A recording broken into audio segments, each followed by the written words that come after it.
很多新手开车上路，对自己车上的空调都不知道如何正确使用，看到空调面板这么多按键都已经懵了。如果说遇到下雨天或者是早上出门时，前挡风玻璃是很容易起雾的。前挡风玻璃一旦起雾，不知道如何快速除雾，不知道如何正确操作的话，那么对于我们开车来说会造成一些不必要的麻烦。那么接下来俊成就给大家现场讲解一下汽车空调的这些各个功能按键所代表的含义，以及分享4点不同天气情况下空调的正确使用方法。新手学会以后，开空调呢既安全又舒适。首先，对于夏天开空调，想要车里面既凉快又舒适，我们只需找到我们汽车上面的 AC 开关。AC 呢是代表着空调压缩机工作，开启 AC 之后，随后再开启我们汽车的内循环。也就是将我们汽车的外循环切换为内循环，让我们车里面的冷空气跑不出去。随后再将我们汽车的热风切换为冷风，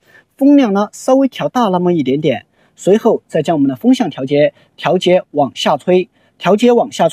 大家要懂得一个原理，热空气是往上升的，冷空气是往下沉的。就好比一个城市而言，城市上空的温度都是比较高的，下方的温度都是比较低的。当汽车的冷风朝下吹的话，这样呢，车里面的温度就会很快的得到一个降低，而且呢，对于我们夏天开车来说，既凉快又舒适。第二，对于雨天开车来说，前挡风玻璃是很容易起雾的。很多朋友不知道这个空调该怎么开，其实我们只需打开我们汽车的 AC 开关，将我们汽车的内循环切换为外循环，随后找到这个扇形的前挡风玻璃除雾开关，将这个开关给它打开。这样呢，当遇到下雨天的时候，以及早上出门的时候，前挡风玻璃呢再也不会起雾了。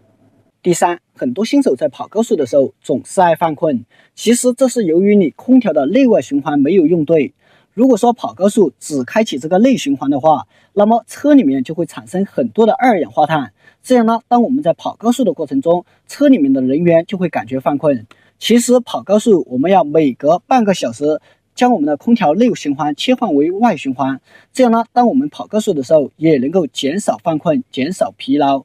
第四，在堵车时，大家有没有发现车里面呢总会散发出一大股异味？这是由于在堵车的时候，车外面的脏空气和尾气都从空调的进风口进入到我们的车内。其实要想解决这样的问题，我们只需找到我们空调的面板，找到之后将我们空调的外循环切换为内循环，切换为内循环之后，这样车外面的尾气和脏空气就进不到我们的车内。同时在停车的时候，我们也一定要将我们汽车的外循环切换为我们的内循环。这样做的目的呢，是防止蛇虫钻到我们的车内，这也就是空调的一个正确使用方法和使用场景。新手朋友只要提前懂得，提前了解，那么对于我们开车来说，既安全又舒适。怎么样，新手朋友们，你们学会了吗？